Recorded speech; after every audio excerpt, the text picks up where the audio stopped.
karena setiap walaupun bukan hanya lomba 17-an aja gitu ya. Jadi kayak game-game kayak atau game mobile atau game apapun kayak ya nyambung-nyambung ke permainan itu nggak lama jenuh dan dah gitu kayak nggak betah nggak suka kalah. Nggak betah sama game berarti ya? Iya nggak betah sama game jadi kayaknya orang makan kerupuk kayaknya susah banget ya. Orang makan kerupuk tuh tinggal beli gitu dan ini ya harus ya emang ada keseruannya sih di situ ada Hmm. keseruannya di situ kan tapi lebih eh, ya lebih enakan langsung beli gitu makan sendiri daripada harus ribet-ribet kayak gitu gitu. Hmm. Tapi emang orang nyari serunya ya, dibikin susah. Iya, Mm-mm. Ya kan? Apa ya? Kalau terkenal sekarang kan ini kan, gue tertantang nih. Apa gue orangnya suka tantangan. Nah, gitu. Jadinya mungkin makan kerupuk yang gampang, jadi gimana caranya nih biar susah gitu kan.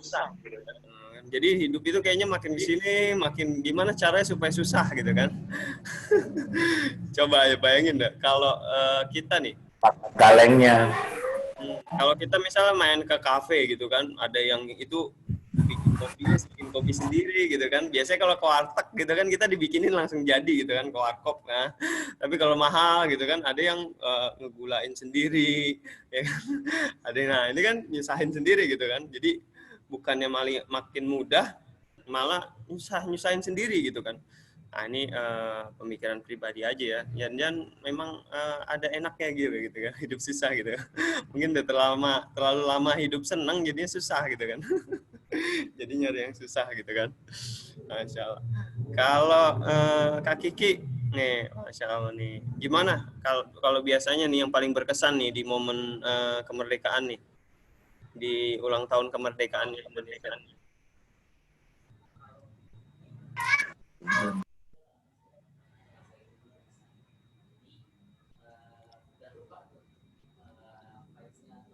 Suaranya nggak kedengeran ya?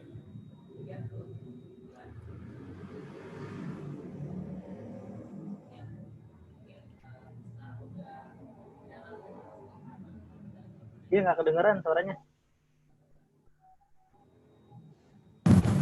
Oh, oke, ke bawah yang setting sebelumnya. Mungkin kalau misalnya dari zaman dahulu, zaman-zaman kecil, iya. Tapi sekarang udah enggak lagi karena memang sudah jarang ikut. Nah, mungkin kalau dulu apa ya? Ya ikut jalan-jalan, terus dapat snack, terus habis itu ikut apa ada dangdutan apa gimana ya mungkin di sekitar rumah. Jadi eh, serunya sih di zaman dulu aja pas kecil. Sekarang udah nggak nggak apa ya ngerayain nggak ngerayain kayaknya sama aja deh, nggak ada bedanya gitu. Sama aja. Nggak ada bedanya ya. Waduh. Iya. Ya, ya emang identiknya sama tadi ya yang Bang Hendra bilang makan kerupuk, lomba makan kerupuk, entah itu lomba balap karung atau juga panjat pinang. Nah, ini sebenarnya gitu kayak apa sih hubungannya nih kemerdekaan ini sama aktivitas-aktivitas seperti itu nih? Mungkin ada yang bisa sharing mungkin Ustadz Alvin atau Kak Hakim gitu. Sebenarnya aktivitas-aktivitas gini nih kan udah berulang ya. Mungkin dari sebelum saya lahir gitu udah diulang-ulang aktivitas ini lomba ya kan sebelum Hendra lahir nih. Lu lahir tahun berapa Hendra? Oh, lahir tahun 2000. Ini yang paling senior nih siapa nih ya kan? Di bawah tahun 2000 itu kan aktivitasnya diulang-ulang nih. Apa kira-kira nih hubungannya nih?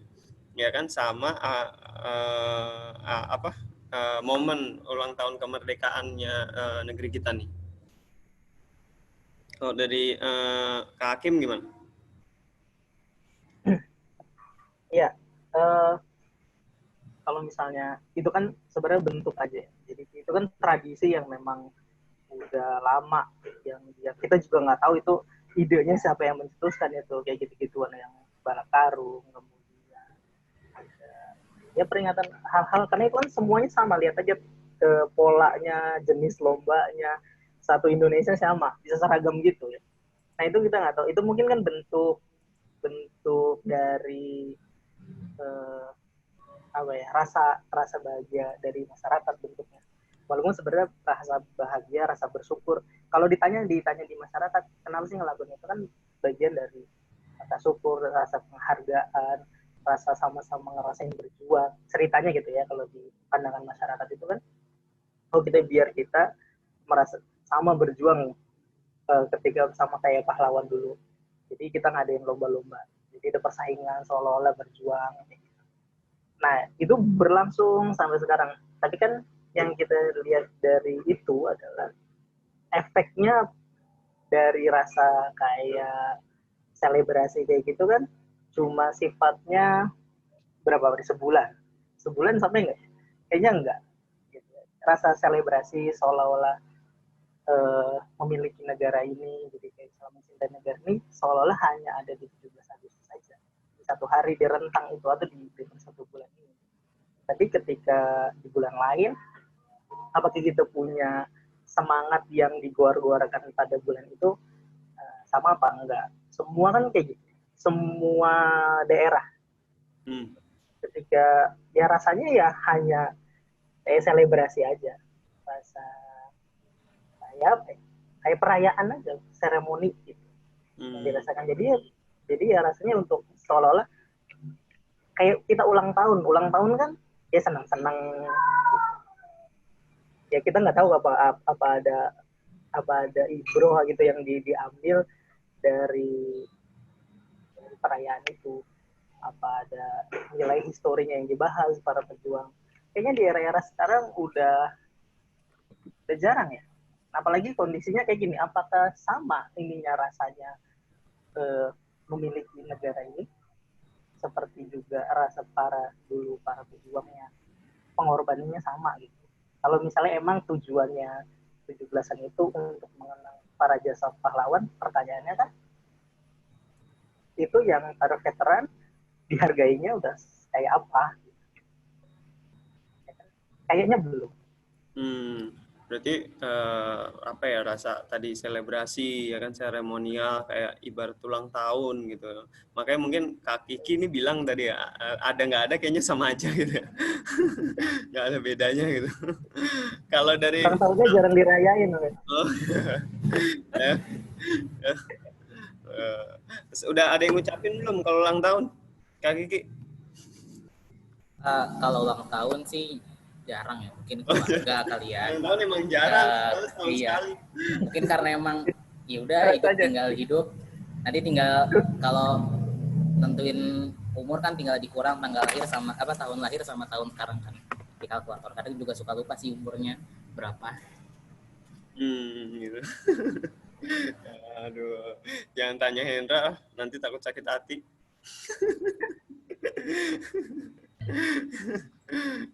Kalau dari Ustadz Alvin gimana nih? Sebenarnya penting nggak sih kita merayakan ini nih, apalagi dengan aktivitas-aktivitas kayak tadi lomba ya kan, untuk terus apa ya, kalau bahasa Kak Hakim itu memelihara rasa memiliki. Nah ini bener nggak caranya udah seperti itu, atau sebenarnya ada cara lain nih kalau dari Ustadz Alvin? Ya kebenaran saya juga waktu kecil tuh seringnya ikut lomba. Ya lomba-lomba 17 Agustusan ya. Memang eventnya tuh macam-macam, tapi memang kalau kita lihat ada kesamaan, yaitu biasanya berupa lomba dulu. Gitu. Jadi kalau dibilang itu seremoni, memang seremoni, tapi ada perbedaan ya kalau saya lihat. Pasti seremoninya sebelum itu dimulai ada perlombaan. Gitu. Nah, mungkin dari sisi itu kalau saya melihat itu kan sama ya, dari semua wilayah Indonesia ya, dari barat sampai timur, ya kurang lebih aktivitasnya sama, ada sesuatu yang dilombakan, dan kemudian itu biasanya nanti ada pembagian hadiah pada saat hari 17 Agustusnya. Dan biasanya aktivitasnya itu berlangsung sebelum tanggal 17, kan, seminggu atau 2 minggu sebelumnya. Mungkin dari sisi situnya saya melihat ya ada semacam yang menggambarkan tadi ya suasana perjuangan gitu. Mungkin ya seolah itu dianalogikan bagaimana kalau kita ingin meraih sesuatu, ya, tadi kalau dibilang apa, mau makan kerupuk aja ribetnya, mungkin itu semacam gambaran perjuangan. Jadi kalau memang ingin meraih sesuatu, walaupun itu hanya sekedar kerupuk, ya itu perlu kerja keras gitu ya. Itu ya pernah ikut juga lomba kerupuk, lomba memasukkan kelereng ke dalam botol gitu ya. terus ada juga lomba cerdas cermat, memang macam-macam ya. Intinya di situ memang ada semacam perjuangan dulu untuk meraih sesuatu. Ya dalam sisi itunya mungkin ya saya melihat ada unsur untuk memunculkan perjuangan gitu. Dan kemudian diakhiri pada saat tanggal 17 biasanya momen ya soalnya itu merdekanya. Nah, bagi-bagi hadiahnya tuh tanggal 17 biasanya itu sebagai wujud kemerdekaan. Jadi ya bentuk syukurnya mungkin seperti itu. Cuman memang tadi yang masih yang harusnya kita kritisi ya, sebenarnya kan definisi merdekanya itu kan seperti apa kan? Sebenarnya benarkah kita tuh sudah merdeka apa belum kan gitu. Dan sebenarnya apakah kita memang sudah terlepas dari penjajahan? Kan intinya 17 Agustus adalah kan merdeka ya, dari apa? Dari penjajahan. Nah, tinggal dilihat sebenarnya kita sudah merdeka apa belum sih dari penjajahan itu kan bisa kita lihat gitu ya. Secara fakta gitu. Jangan-jangan sebenarnya kita memang belum merdeka dan apakah kita layak untuk kemudian tadi seremoni gitu ya, tiap tahun lakukan seremoni, padahal mungkin satu sisi bisa jadi kita memang belum merdeka gitu, karena kalau dari sisi fakta kan masih banyak hal yang harus masih jadi PR lah bagi negara ini, kemudian untuk itu pun harus terus diperjuangkan ya. Jadi bisa dibilang masih tanda tanya gitu merdekanya ya, sebenarnya kita sudah merdeka apa belum gitu. Jangan sampai tiap tahun kita rayakan, tapi kita akhirnya lalai gitu ya dari sesuatu yang sebenarnya ya itu belum merdeka gitu. Jadi mungkin perlu dibahas lebih lanjut dulu definisi merdekanya ini seperti apa gitu. Artinya dalam tanda kutip apakah kita sudah merdeka atau belum merdeka ini kalau memang kita sebenarnya tahu kalau ini kita nih belum merdeka dan kita malah perjuangannya diarahkan kepada perjuangan untuk makan kerupuk. Nah itu kan rugi banget berarti yang harusnya kita berjuang tapi malah aktivitasnya itu digunakan hanya untuk ya misalnya tadi makan kerupuk ya kan atau manjat pinang atau dan lain sebagainya. Nah ini kan rugi banget berarti gitu ya Sat ya? Ya, kalau menurut saya itu ya seolah kita lalai jadinya. Seolah dalam bentuk itu dan sudah selesai kan dianggap finish gitu. Dilalaikan dari aktivitas yang besar ya dengan aktivitas-aktivitas kecil ya perjuangan kecil. Seolah sudah merdeka gitu. Luar biasa. Wah ini kayaknya bakal bahas dalam nih kita nih. Ya. Kalau dari Bang Hendra nih gimana? Setuju nggak nih? Ya kan? Kalau aktivitas-aktivitas ini nih, ya sebenarnya ada hal lain yang sebenarnya harus kita perjuangkan gitu daripada kita dulu-duluan makan kerupuk atau dulu-duluan saling injek teman sana sini untuk mengambil hadiah di atas. Tahu gimana menurut Bang Hendra? Sharing sedikit dulu kali ya biar. Oh iya, cerita apa nih? Cerita kalah lomba apa? Iya kalau lomba sebel. Jadi kan dulu ini pas masih SD gitu kan, di SD ini masih keinget banget sampai sekarang gitu. Jadi SD juga lah ya. Jadi pas lomba itu 17-an itu kan aku tuh ikut yang apa sih yang ada apa ya kayak semangka gitu terus ditancep-tancepin koin. Iya, dioli-oliin tuh. Iya. Sampai sekarang olinya nempel kayaknya. Enggak, bukan. Bukan. Jadi pas aku ikut lomba itu kan, terus teman-teman aku pada menang gitu, pada ada dapat yang 1.000, 2.000 gitu kan, 2.000. Kalau banyak itu banyak gitu. Dan aku tuh cuma dapat 300. 300. Itu kesel banget, ya udah langsung kayak dilempar, kesel gitu. Karena kan kalau lomba-lomba gitu kan biasanya di sekolah ya khususnya ya. Itu kan pasti dimintain kayak dana nih buat ada anggaran ini penyelenggaraan 17-an gitu kan. Itu istilahnya kayak aku udah nyumbang kok aku nggak menang, ini nggak adil gitu. Oh gitu. Ngerasa rugi lo ya berarti. Iya, jadi kayak rugi banget gitu. Aku udah nyumbang dana yang lebih besar dari 300 perak. Dan aku cuma dapat 300 perak ya kan. Jadi kayaknya nggak worth it gitu. Udah, gue tahu gini mau ngusah. Bolos aja. Kayak gitu. Udah nyumbang banyak gitu kan, dapetnya 300, Iya. jadi ya rugi lo ya. Kalau yang menang mungkin karena kalah, kalau yang menang mungkin dapetnya untung kali. Tapi kalau misalkan apa ya, kegiatan kayak gitu kan pasti nggak ini ya, apa nggak? Mungkin nggak cuma di ini ya, apa nggak, di RT atau di RW pasti itu dimintain ya dana anggaran gitu sama Karang Tarunanya kan. Tapi eh, pasti di pihak yang sama itu pasti ada yang apa rasanya sama kayak di posisi aku waktu itu gitu. Jadi nggak bakal semuanya menang dan pasti ada yang kalah dan pasti ada yang dirugikan. Hmm. Nah, gitu. Terus Nggak mungkin kan anggaran itu semuanya menang. terus terus yang benar harusnya gimana? Ya, harusnya semuanya menang atau emang itu udah bener? Enggak.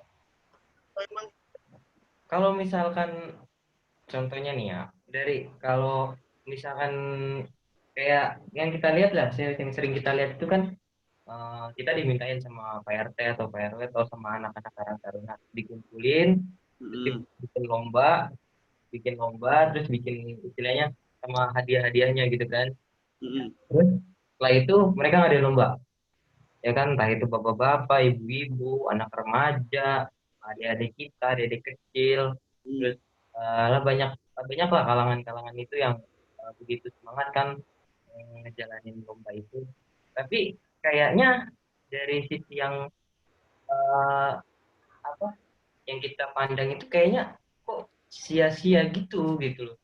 Jadi kayaknya daripada ya dana itu diambil untuk lomba, kenapa nggak kita lihat misalnya kayak orang sekitar kita gitu, yang lebih butuh dana itu, yang lebih butuh dari kita mungkin ya, yang Hmm. di luar sana lebih butuh dari kita, kenapa nggak kita sumbangin ke mereka gitu? Oh, Itu dibagi-bagi. lebih lebih uh aku telah merdeka memperjuangkan orang-orang yang bukan asik. Orang merasa merdeka karena membantu orang-orang tertindas gitu ya. Oh, Iya, jadi itu lebih lebih lebih kayak nggak cuman sendiri kan, kalau kayak gitu kan nggak cuman sendiri kayak ih gue seneng banget gitu, daripada kita capek-capek panjat pinang pinggang encok terus dapetnya cuma sendal jepit. Nah, dapatnya sendal jepit. Dapatnya 15.000, biaya urut 50.000 gitu ya, Kak? nah itu malah tambah rugi. Saya jadi penasaran nih kalau zaman dulu waktu penjajah datang orang-orangnya kayak Hendra gitu. Nah, gimana nih dia menyelesaikan masalahnya nih? Jangan-jangan udah kita kasih negeri kita nih ke orang yang lebih membutuhkan gitu. Ya nggak gitu, Oke. beda itu beda. Iya, beda-beda. Kalau dari Kak Kiki gimana? Tentang apanya nih, Tat? Ya tentang apa?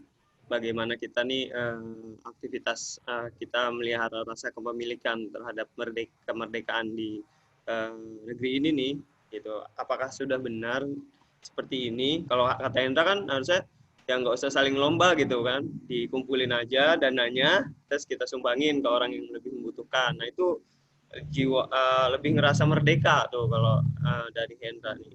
Kalau dari Kak Kiki gimana nih?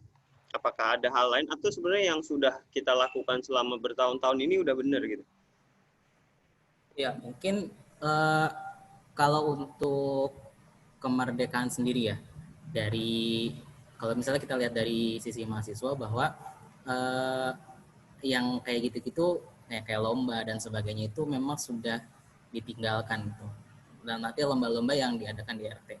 Nah mungkin kalau saya melihatnya di mahasiswa itu eh, ada memang beberapa yang mengalihkan rasa kepemilikan kemerdekaan itu dengan hal-hal yang bermanfaat katanya, seperti eh, apa membuat ya misalnya mengkritisi pemerintah dengan berbagai kajian atau misalnya membuat gerakan-gerakan sosial gitu.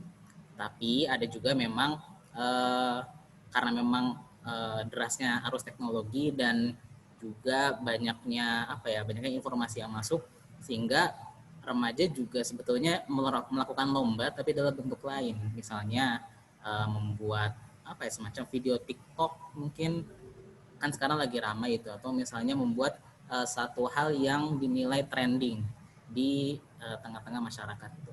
Nah, teman-teman mahasiswa kadang suka seperti itu karena memang mulai proses mencari jati diri yang semakin matang, sehingga mereka terkesan untuk mencari hal-hal yang sifatnya trending. Nah, kalau bagi saya sebetulnya di poin yang pertama tadi sudah jelas ya, bahwa ada beberapa hal, tetapi kita mesti maknai lagi nih, apakah hal yang kita sudah buat tuh memang benar-benar berdampak atau belum. Maksudnya dalam membuat kajian itu, apakah itu merupakan masalah yang dialami oleh semua segenap bangsa, atau misalnya hanya masyarakat segelintir gitu. Karena ada juga yang mungkin ada juga yang keberpihakan kepada pihak-pihak tertentu, bukan kepada masyarakat. Atau misalkan kita nih lagi ada isu besar gitu yang harus direspon oleh mahasiswa, tapi mahasiswa malah merespon isu yang lain. Nah, yang kadang seperti itu yang mungkin kalau menurut saya agak sedikit diluruskan arahnya, agar sebenarnya mahasiswa ini menjadi perpanjangan tangan rakyat untuk menyampaikan ini kepada pemerintah. Kira-kira gitu sih. Mungkin terlalu serius ya jawabannya. Iya, luar biasa ya. Ini kita jadi kayak mau ngerubah aktivitas-aktivitas orang-orang yang banyak ini ya. Iya. Obrolannya. Karena memang mahasiswa titahnya seperti itu untuk mengubah persepsi pemerintah terhadap masyarakat. Titahnya seperti itu. Mungkin kalau sekarang ya tadi dengan adanya informasi teknologi mungkin dilenakan dengan berbagai kemudahan yang ada, sehingga ya teman-teman maunya begini aja, yang enak-enak aja, yang jalan berduri, jalan berliku agak jarang untuk dilalui. Gitu. Luar biasa ya. Ini ya memang dalam tanda kutip ya, memang kemerdekaan itu mungkin ya setiap orang punya pandangannya masing-masing, kayak tadi ya mungkin Bang Hendra tadi ya bilang bahwa kemerdekaan tuh kayaknya mendingan kita ngebantu orang gitu. Mungkin itu bisa memberikan kemerdekaan terhadap orang lain ya. Gitu ya, Ndra ya. Kalau dari Kak Kiki nih kemerdekaan tuh ya ketika kita nih dampak apa nih yang kita bisa lakukan gitu, khususnya di kondisi yang sekarang gitu ya, apa yang paling dibutuhkan ya dari mungkin orang banyak gitu, sehingga para mahasiswa ini bisa tetap menjadi kepanjangan tangan dari masyarakat ya gitu. Artinya memang ada rasa ingin ya berkorban gitu ya. Iya. Kalau dari Kak Hakim gimana nih Kak Hakim? Sebenarnya gimana nih ya kan, apa ya, kalau ini bahasanya mungkin ciri-ciri ya, atau bagaimana ya supaya ya kita nih dalam memandang kemerdekaan ini ya nggak salah gitu. Jadi ketika kita yang pertama nggak ter teralihkan oleh kemerdekaan yang kecil sifatnya, kayak makan kerupuk tadi, balap karung atau panjat pinang. Nah ini seperti apa nih yang harus diketahui nih kalau dari Kak Hakim nih? Ya, sebelumnya kan kalau misalnya pertanyaannya berarti kita udah merdeka belum? Tapi kalau misalnya pertanyaannya itu, kalau menurut saya, kalau misalnya kemerdekaan dari penjajahan fisik gitu ya, dari merdeka dari Belanda, merdeka dari Jepang, saya rasa udah. Tapi kan ada istilah lain yang disebut namanya hegemoni. Nah, hegemoni itu kan sebenarnya sama-sama didominasi suatu negara atau satu masyarakat didominasi. Cuma bedanya kalau misalnya penjajahan itu kan kelihatan, jadi ada perlawanan gitu. Nah, bedanya hegemoni itu kan masyarakatnya itu rela, gak kerasa gitu. Jadi kayak tolong jajah aku gitu misalnya. Jadi kayak rela, seolah-olah senang dijajah karena memang halus secara penjajahannya. Nah, atau gitu kan gitu. Dikuasainya secara, kalau misalnya dulu misalnya Belanda, Jepang datang ke kita itu, apa kita percaya Jepang sama Belanda itu datang ke negara kita cuma buat ngambil bumbu dapur? Katanya kan rempah-rempah kan bumbu dapur. Kayaknya kan enggak. Dia pasti kan punya misi lain. yang ada 3G itu kan, gold, gospel. Nah, sekarang ini eranya masyarakat kita, khususnya di generasi Z ini, apakah merasa mereka mungkin udah merdeka, ngerasa sudah merdeka, tapi apakah sudah terbebas dari hegemoni negara asing atau misalnya dari budaya-budaya yang memang sebenarnya justru mereka nggak bisa tuh bisa berbuat banyak, akhirnya tidak bisa berbuat banyak atau berpikir lebih banyak untuk negara ini. Kayak misalnya mereka terhegemoni misalnya apa? Games, fashion, misalnya, atau makanan yang memang nggak bisa terlepas dari situ. Kan gitu. Atau misalnya musik, ya kan entertainment itu kan luar biasa. Ya godaannya, dorongannya. Bagaimana mereka tuh rela untuk mengeluarkan waktu, nyolong handphone karena memang bisa agar bisa main game, dan itu fakta. Apakah yang kayak gini tuh bisa kita sebut kita udah merdeka tapi kok kayak rasanya kok kayak gini ya? Berarti kan artinya masih ada dominasi sesuatu yang lain sehingga kayaknya kita nggak bisa lepas. Kayak misalnya kalau misalnya merdeka itu artinya kita bisa bebas gitu, hak-hak kita juga kita bisa lebih secara hak, tapi kok banyak orang yang pengen taat kepada agamanya kok kayak susah.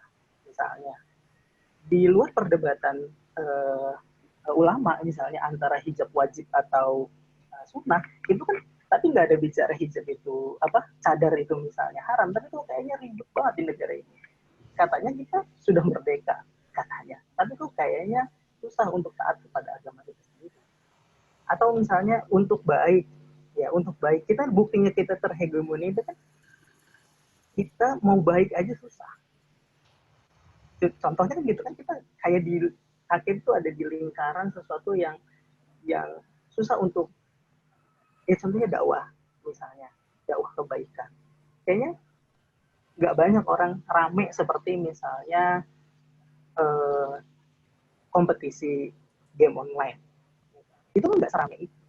Atau kebaikan-kebaikan. Kita misalnya mau cari yang rezeki halal, katanya yang haram aja susah, apalagi yang halal. Itu kan ucapan itu kan lahir dari banyak orang. Tapi apa kita sudah, itu kan bukti kita tuh masih untuk taat kepada agama kita sendiri aja, untuk menjalankan ajaran-ajaran seluruh ajaran agama kita, ya khususnya Muslim yang saya rasa kok ini di negara ini yang katanya foundernya negara ini Muslim, yang katanya semua tata ini adalah lahir dari para ulama, tapi kok di era sekarang saya rasa kenapa sulit banget untuk menjalankan seluruh ajaran agama. Ya, kan agama kita tidak hanya bicara ibadah mahdo, tapi ada muamalah, ada bersosial gitu kan. Itu susah. Contoh deh, kita keluar rumah, kira-kira untuk menjaga pandangan kita dari hal-hal yang haram, kayak gimana? Ya kan gitu, kita sulit menjaga itu, karena memang, atau misalnya kita mau nabung, cari yang misalnya nggak ada ribanya nol, ribanya tuh nol. Atau misalnya kita mau bermuamalah yang benar gitu. Nah itu kan tidak semuanya. Semuanya bisa berjalan dengan baik. Belum pernah ya keluarga kita semoga nggak terlibat misalnya ada dizolimi orang. Nggak tahu kita dapat pengadilan yang adil apa enggak, kan kita juga. Nah, kayaknya itu yang kita rasa tuh, kalau saya rasa merdeka dari penjajah iya, dari fisik gitu ya, dari Belanda, dari Jepang. Tapi apa kita sudah terlepas dari hegemoni dan kita tuh rela masalahnya ngeluarin uang. Bayangin nonton konser itu ya, misalnya Justin Bieber di ICC itu sampai orang tua nangis sampai orang tuanya sampai minggat dari rumahnya, bapaknya akhirnya jual motor buat nonton konser. Itu kan itu fakta yang memang kita bisa lihat ya, kan kayak gitu. Itu yang dirasakan sekarang. Sepertinya kita belum bisa terlepas dari mungkin penjajah ini sekarang nikmat gitu, jadi kita rela mengeluarkan uang, mengeluarkan segala daya upaya kita untuk hal-hal yang justru malah kok kayaknya tidak berperan untuk kebangkitan negara ini. Itu dari boleh nanya nggak? Aku boleh nanya nggak? Boleh. Saya tadinya mau nanya ke Hendra dulu. Ndra, lu ngerti nggak gitu? Ngerti dong. Ngerti, insya Allah. Insya Allah ya. Dijelasin kalau pernah. Boleh, nanya, boleh.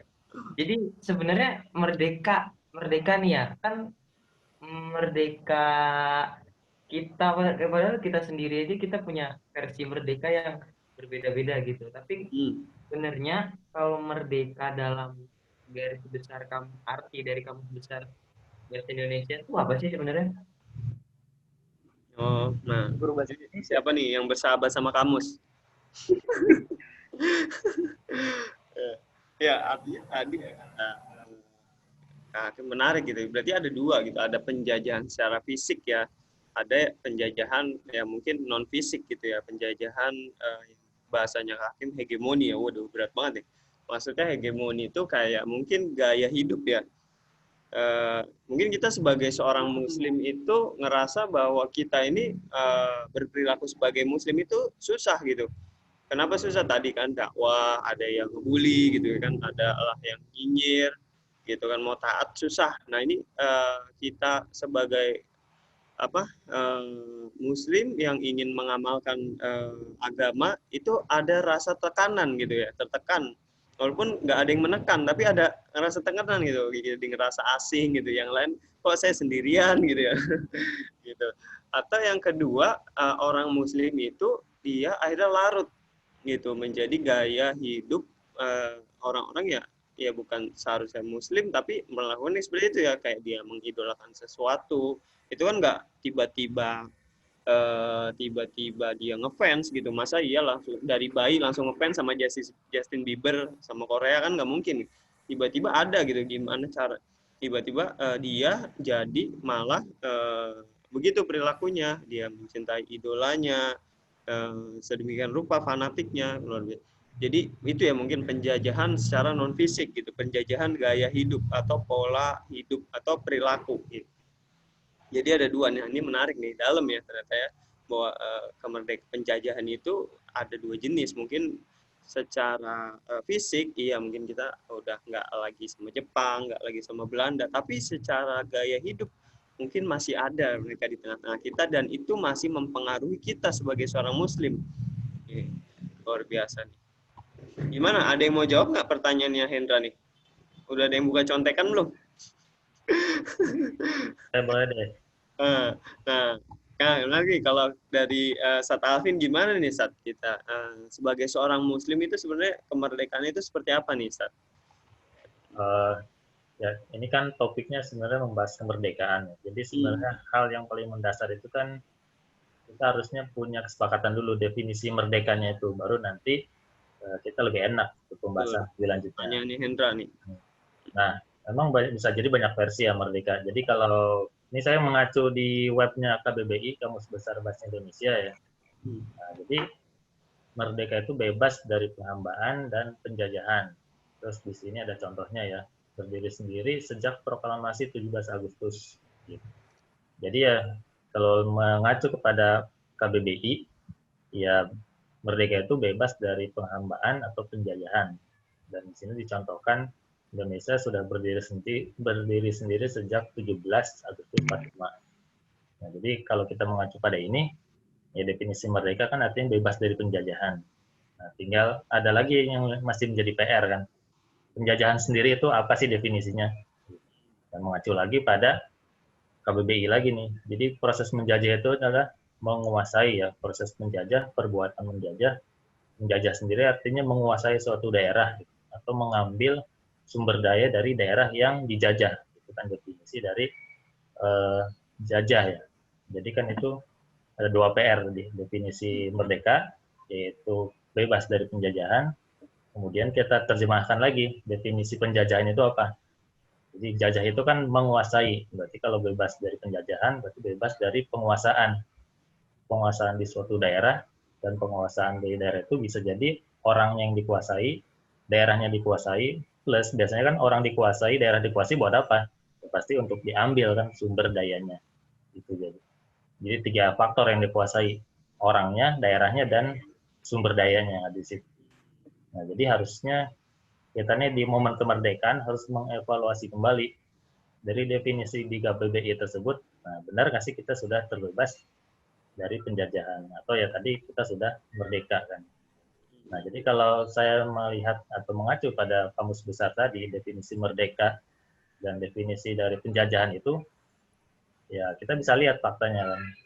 Penjajahan itu kan luas tadi ya, tidak hanya mencakup fisik kan di situ. Pokoknya menguasai orang, menguasai daerah, dan menguasai sumber daya. Bisa jadi sumber daya manusia, bisa jadi sumber daya alam. Nah, tinggal kita lihat nih, kita benar nggak sih sudah terbebas dari penjajahan ketiga unsur itu kan.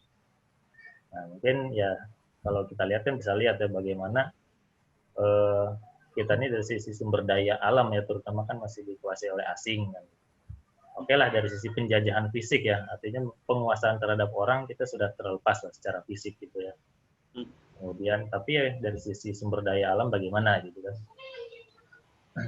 Nah kalau kita lihat kan memang sumber daya alam pun masih dikuasai ya. Bagaimana misalnya sumber daya alam migas yang minyak dan gas bumi itu kan 80% lebih masih dikuasai asing. Katanya merdeka tapi kok 80% masih dikuasai lebih ya oleh asing. Katanya merdeka ya, tapi tetap aja gitu kekayaan alam migas 80%-nya orang asing juga ya. Tidak, perkebunan juga gitu kan. Perkebunan. Jadi harusnya di momen kemerdekaan kita evaluasi kembali gitu. Sebenarnya sudah merdeka apa belum? Gitu. Nah, tadi di situ kan ada Mas Rizky ya sebagai mahasiswa itu harusnya ada kritik gitu terhadap pemerintah gitu untuk kemudian mengingatkan kembali dan ini sebagai bentuk kecintaan kita sebenarnya bukan hanya kritik karena benci ya jadi kritik itu bukan karena benci tapi justru karena kita ini cinta ya terhadap Indonesia ya kita mengkritik supaya ada evaluasi terhadap pemerintah. Pada kritik kan artinya ada sesuatu yang harus kemudian di action ya kan kalau sesuatunya tidak ada kritik atau dianggap aman ya ini kan apa yang sudah berjalan sekarang dianggap aman ya. Artinya merdeka tapi 80% dikuasai asing. Artinya kan merdekanya tanda tanya kan gitu. Nah, ini mungkin ya PR ya terutama mungkin pemuda ya salah satunya unsur pemuda itu ya mahasiswa. Nah, ini harusnya mahasiswa ini bisa lebih berperan aktif ya dalam mengkritik pemerintah. Ya di samping nanti elemen-elemen masyarakat yang lainnya ya. Tapi ya salah satu yang biasanya bisa diandalkan ya intelijensinya kemudian lebih didengar ya suaranya oleh pemerintah ya salah satunya mahasiswa itu. Jadi mahasiswa bisa mengedukasi masyarakat juga kemudian mengkritik pemerintah gitu. Nanti supaya harapannya ada tindak lanjut dari pemerintah bagaimana ya menyempurnakan kemerdekaan gitu yang belum sempurna gitu ya. Gitu kira-kira. Atau ya sesuatu yang mungkin ya sebenarnya bisa dikatakan belum merdeka secara hakiki gitu. Gitu sih kalau menurut saya. Pertanyaan lo kejawab kan Dundra bahwa arti kemerdekaan tadi apa? Ingat ya? Ya, tadi pokoknya terbebas Apa? dari penjajah dan penghambaan. Nah, bener Apa? kan? Ya. Kenapa jadi saya yang dijebak? Ya. Tapi saya mau komentarin tadi jawaban Ustadz Alvin. Tapi Oh, memang iya. betul bahwa yang Ustadz Alvin katakan bahwa mahasiswa mengkritik itu sebagai bentuk kecintaan. Memang apa ya naluri mahasiswa itu benar-benar naluri yang murni itu ketika mereka melihat ketidakadilan atau misalnya ketidakberesan di dalam sebuah tatanan maka mahasiswa akan bersuara entah banyak bentuknya ya mungkin kalau dulu kita di tahun sekitar 98 ada mengenal demo dan sebagainya mungkin sekarang demo sudah mulai berkurang berganti ke kritik yang lain kritik tulisan ataupun kritik-kritik dalam bentuk makalah dan memang itu yang kita lakukan tetapi pada akhirnya entah bagaimana ceritanya bahwa kritik ini dianggap sebagai menyalahkan mungkin atau misalnya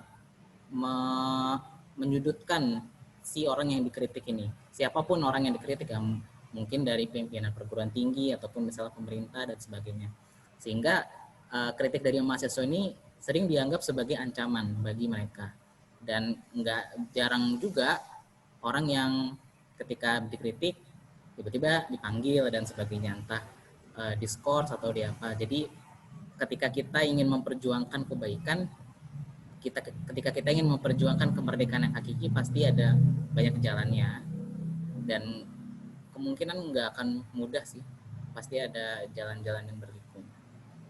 Kira-kira gitu Kak Azam. Gitu. Artinya berarti ditambah lagi ya, udahlah kita yang katanya ini merdeka, padahal di KBBI itu merdeka secara dikuasai, entah itu orangnya, daerahnya ataupun kekayaannya, ya tadi udah disampaikan kekayaannya kita dikuasai, orangnya juga kita nggak bisa menguasain diri kita, takut ngomong, mengkritik malah diancam balik. Nah ini berarti tambah mereka ini ya, ya kan, kita kritik. Padahal kan yang biasanya salah satu yang sering kita dengar itu kan bebas dalam berbicara ya, atau freedom of speech ya. Nah ini kan didengung-dengungkan ya di kemerdekaan ini. Bukan deh, ini mah kemerdekaan di era reformasi ya. Tapi nyambung tadi kan, ada kebebasan dari 3 hal tadi. Ya salah satunya kita merdeka ya kita bisa ya berperilaku ya bagaimana seharusnya. Ketika kita melihat keburukan ya memang kondisinya harus dirubah gitu. Tapi ketika kita ingin melakukan itu dan kita nggak bisa, nah itu mungkin salah satu tanda kalau kita nih belum merdeka, menjadi orang merdeka gitu mungkin ya. Nah, silakan kalau teman-teman yang hadir di sini juga ada yang mau nambahin atau ada yang mau nanya, silakan diajuin. Takutnya nggak kesampaian, lupa, keburu waktunya habis. Nih. Gitu. Nah, kalau dari Hendra nih, gitu. Kalau antum nih sebagai Muslim, gitu, kemerdekaan apa nih yang antum inginkan nih, Hendra? Sebenarnya ya kalau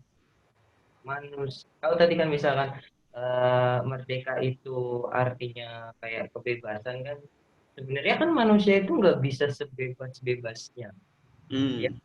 Jadi kalau misalkan kita udah misalkan bebas dari penjajah gitu, misalkan bebas dari Belanda, dari Jepang yang 3,5 abad dan 3,5 tahun ngejajah Indonesia, terus setelah itu apa itu disebut merdeka. Dan sebenarnya ya karena merdeka itu terlepas dari penjajah itu kan ada keterikatan yang lain. Contohnya gini misalnya, eh, orang yang misalkan pacaran kan, orang yang sebelumnya pacaran terus dia menjomblo gitu kan, itu kan kemerdekaan menurut dia gitu kan. Akhirnya maksudnya dia hijrah untuk dia untuk jomblo apa namanya, jadi ngomongin jomblo. Itu ya. Jomblo prinsip lah, kita jomblo prinsip, jangan mau pacaran lagi istilahnya gitu. Itu kan titik merdeka dia. Jadi kan setelah ada kemerdekaan di atas itu, berarti itu ada aturan yang mengikat dia, yaitu apa ya, tentang Islam gitu. Jadi Islam itu mengatur dia, dan untuk itulah kemerdekaannya gitu loh. Jadi kayak setelah misalkan kita belum nikah terus menikah, itu kan berarti kita punya eh, tanggung jawab baru gitu untuk menanggung keluarga, misalkan dari yang sebelumnya belum merdeka terus itu dikatakan merdeka. Kalau udah nikah ya, kalau udah nikah itu dikatakan merdeka, dan Mereka setelah dari menikah jombloan gitu. ya itu, dan setelah menikah itu dia punya tanggung jawab yang baru. Jadi kayak kita tuh manusia itu nggak bisa punya kebebasan kebebasan kayak apa sih gitu kan sebenarnya. Jadi kita tuh kayak mungkin di luar sana masih banyak orang yang bingung gitu, kebebasan seorang manusia itu sebenarnya kayak apa gitu, karena manusia pun nggak bisa sebebas-bebasnya.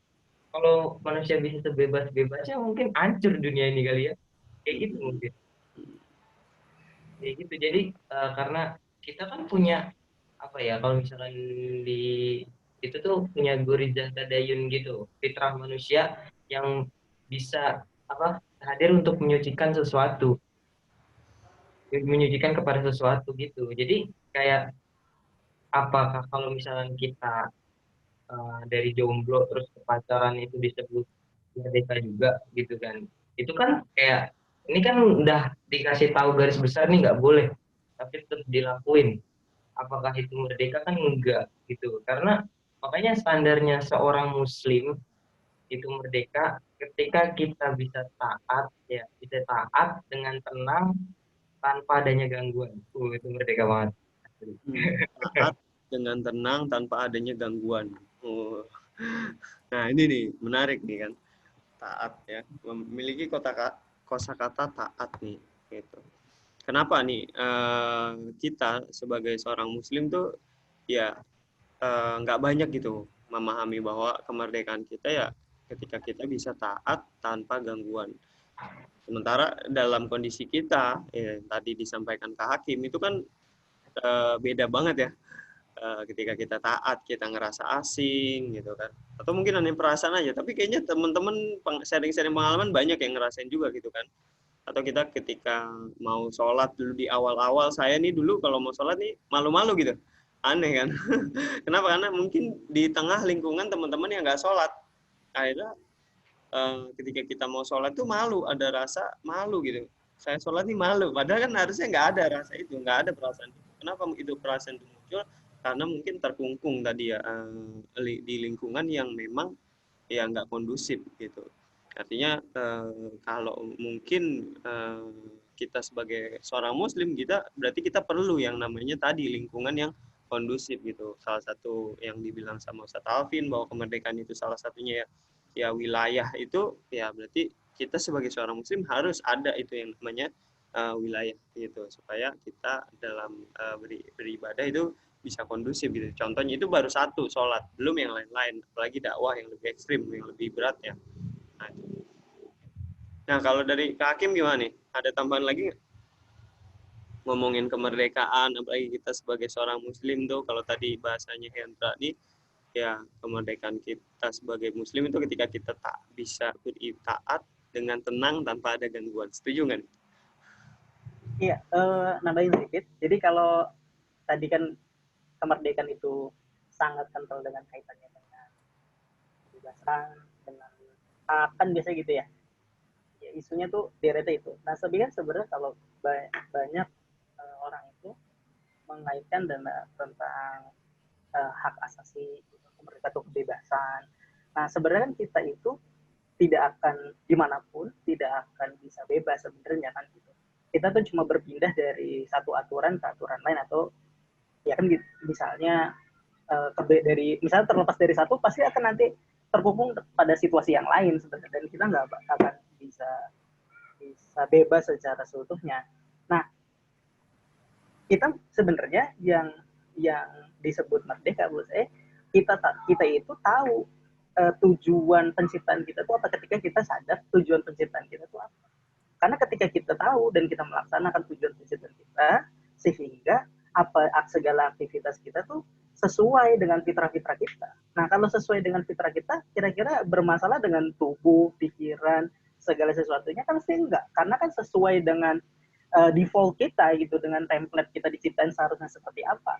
Nah, berarti pada kita bagaimana kita itu melakukan segala sesuatu sesuai dengan tujuan penciptaan kita. Nah, kita sekarang diciptain oleh Allah itu untuk apa? Nah, tujuan kita diciptakan manusia kan untuk beribadah. Satu, sebagai khalifah, sebagai pemimpin dunia yang suruh ngurus dunia ini. Ya kan gitu, kita kan disuruh itu. Nah, kemudian kita disuruh dari golongan jin dan manusia itu untuk ibadah. Nah, sekarang kita bicara ibadah kan jabar lagi segala banyak ibadah. Tapi ketika kita bisa melakukan itu segala sesuai dengan fitrah kita, pasti kan kita akan tentram. Nah, kalau ciri-ciri orang merdeka kan tentram. Gitu, ketika segala aktivitasnya sesuai dengan fitrah kita. Gitu. Atau tujuan penciptaan kita. Mungkin itu tambahan dari saya. Gitu. Ya. Aku nggak tentram. Tentram ya, senada sama Hendra. Oh, senada lagu dong ya.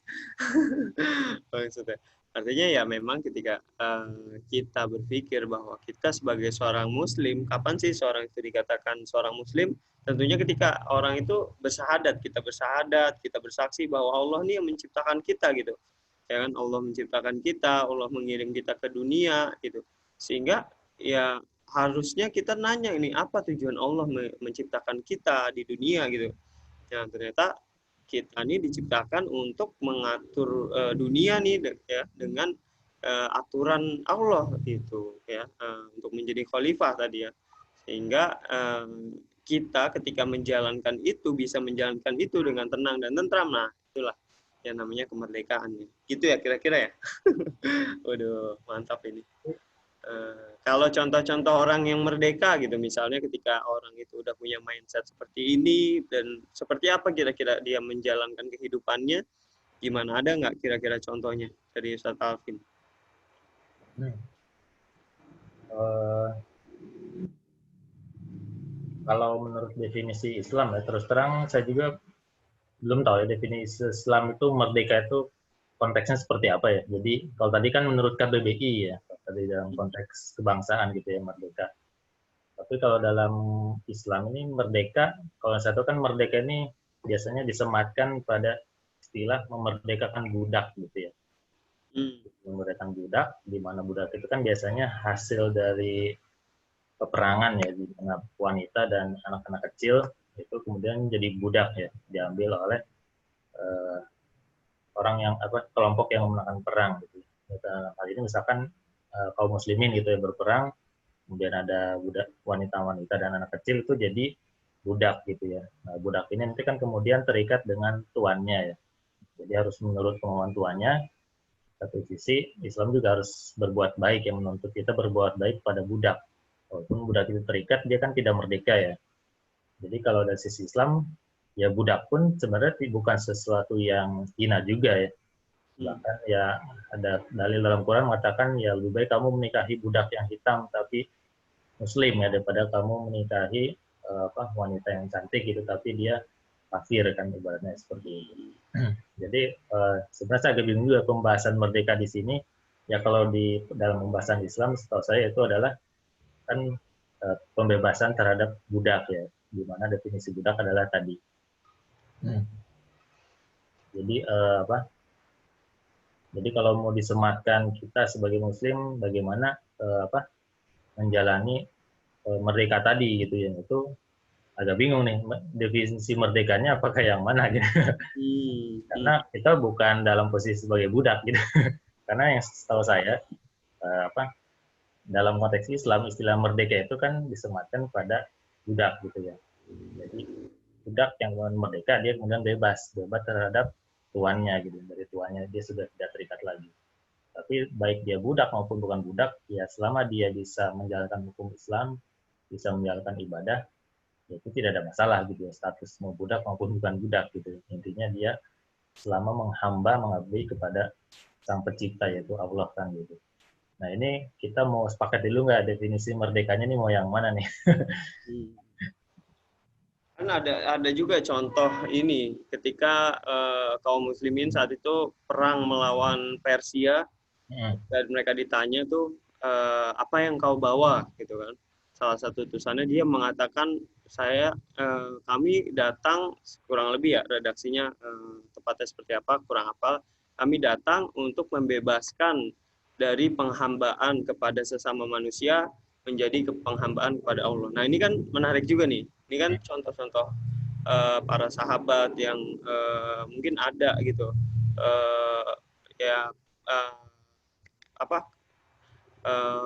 action mereka yang luar biasa gitu. Gimana mungkin gitu mereka berani berhadapan face to face gitu kan ke negara adidaya pada saat itu gitu, yaitu Persia gitu, dan mengatakan itu ketika ditanya apa yang kau bawa, kami datang ingin membebaskan manusia dari penghambaan kepada sama manusia menuju penghambaan kepada Allah gitu. Nah artinya ini ada hal yang ingin dia bebaskan gitu, dia lepaskan. Ya mungkin kalau tadi bahasa Kak Hakim itu aturan gitu, kita nggak bisa lepas daripada aturan. Kita mau pakai aturan siapa nih? Aturan manusia atau memang aturan pencipta manusia gitu. Ya mungkin tadi bahasannya Bang Hendra juga Kak Hakim seperti itu gitu. Gitu. Jadi itu yang dimaknai merdeka ya, maksudnya membebaskan penghambaan kepada selain Sang Pencipta lah gitu ya maksudnya. Artinya ya itu mungkin apa ya, walaupun itu tidak dikatakan sebagai bahasa atau kata-kata merdeka mungkin ya, tapi ya kita mungkin memaknainya itu sebagai suatu kemerdekaan juga. Tapi mungkin kalau di kita kan istilahnya atau di kaum muslimin saat membebaskan itu kan biasanya bahasanya penaklukan ya. Penaklukan itu ya tadi mungkin tujuannya membebaskan dari penghambaan dari manusia kepada Allah kali ya. Mungkin ya bisa dibilang kalau itu ada perbedaan istilah kali ya kalau menurut saya sih. Betul, betul. Kita lebih trennya mengatakan itu futuhat atau penaklukan, yaitu membebaskan manusia dari penghambaan kepada selain Allah kan, menuju kepada Allah kan. Tapi ya apa? Ya di sini mungkin dimaknai itu merdeka gitu ya. Ya kalau itu mau dimaknai merdeka ya bisa juga. Jadi artinya maksudnya bukan bisa juga ya, saya juga nggak tahu itu tuh apakah tepat juga disematkan kepada istilah merdeka gitu ya. Hal seperti itu. Karena kan itu kata-kata gitu kan panjang ya, membebaskan manusia dari penghambaan kepada selain Allah kan. Nah, apakah itu tepat disebut sebagai kemerdekaan atau enggak? Saya juga kurang tahu. Mungkin ada yang apa mau berpendapat dulu kali ya. Apakah itu bisa disebut sebagai kemerdekaan juga atau enggak? Atau mungkin ada riwayat lain itu saya juga kurang tahu. Sehingga kita bisa apa melekatkan istilah ini clear gitu definisinya gitu. Jangan sampai sebenarnya definisinya bisa jadi bukan merdeka gitu. Atau ya bisa juga sebenarnya disematkan kepada definisi merdeka. Nah mungkin yang lain ada yang lebih paham gitu. Atau yang mungkin hadirin di sini mungkin ada yang mau kasih pendapat juga. Gimana nih teman-teman nih? Siapa nih yang mau bantu untuk menjawab keresahan ini nih? Bener nggak sih? Jangan-jangan dari tadi kita ngomong nih nggak bener. Nah, menurut saya sih ini penting ya, maksudnya definisi ini supaya nanti pembahasannya pun clear dan penggunaan istilahnya pun tepat gitu ya. Jangan sampai kita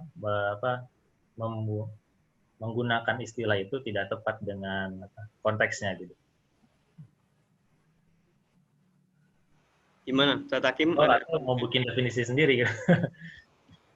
Sebenarnya bukan kepada definisi yang apa ya kita terlalu ribet, mungkin yang lebih sederhana, tapi kita memahami maksud mungkin gitu Ustaz. Sekalipun memang kemerdekaan kalau secara istilah itu KBBI seperti itu, mungkin secara maksud mungkin bisa disamakan gitu. Artinya pembebasan kalau tadi bahasa gitu. Gitu ya mungkin teman-teman. Mungkin ada yang mau bantu jawab? Bang Hendra, Kak Kiki, atau Kak Hakim? Ya, tadi kan seru tuh bahas apa yang sahabat menyusul tuh. Itu kan Ka'ab bin Waqqas itu kan punya putusan namanya Rokib bin Umur. Nah, Terus lebih hafal nih. dan ilmunya Jenderal Rustum ya.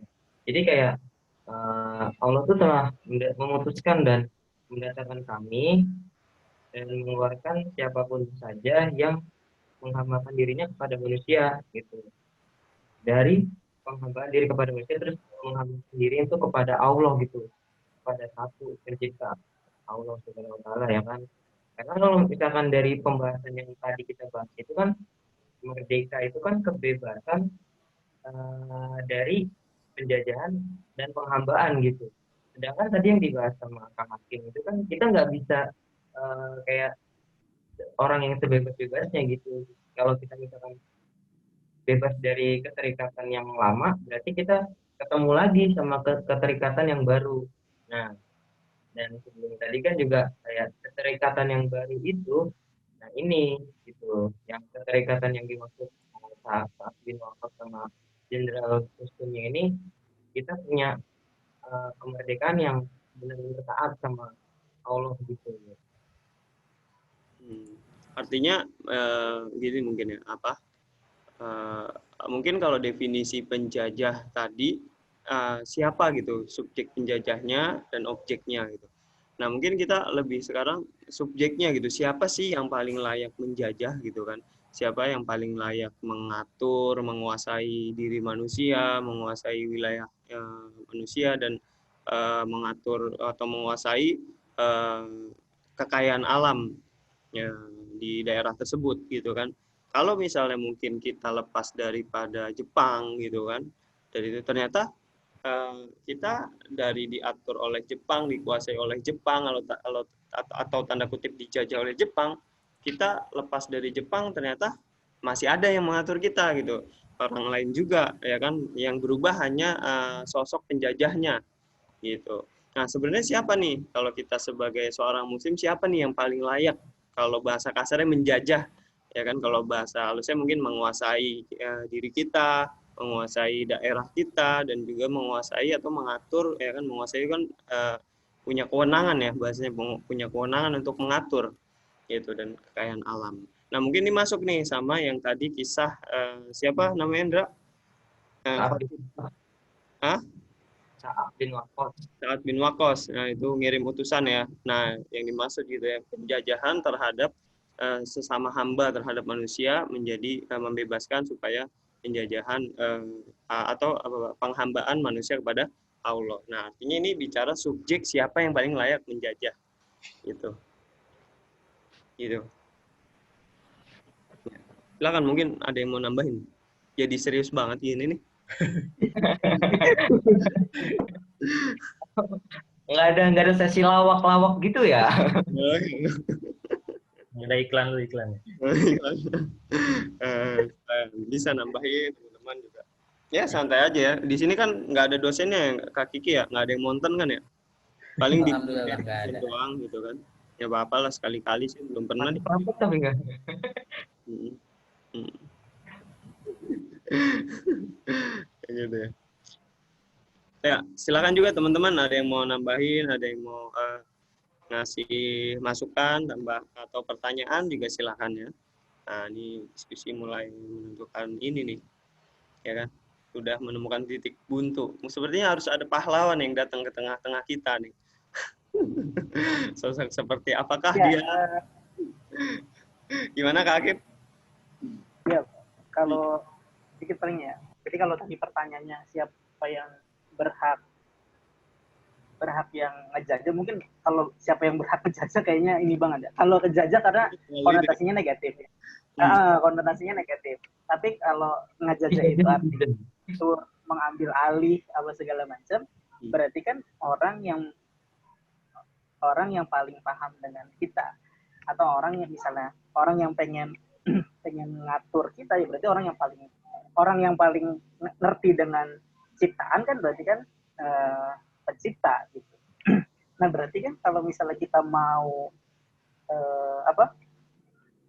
tentram gitu, atau misalnya mau diatur dengan sesuai dengan keadaan kita, yang paling ngerti dengan kondisi kita, yang paling ngerti kondisi manusia, paling ngerti bagaimana ngerawat segala sesuatu, mengatur segala macam, adalah yang menciptakan segala sesuatu. Nah, itu kan udah jelas. Kalau misalnya orang mukmin atau orang yang beriman, kan berarti jawabannya cuma satu. Standarnya, kita punya standar. Nah, standar kalau mukmin kan, kalau kita ngerasa diri kita orang-orang yang beriman, berarti standar kita jelas. Al-Quran dan Sunnah kan jelas gitu, atau kita udah punya aturan yang itu jelas. Berarti kita karena itu diturunin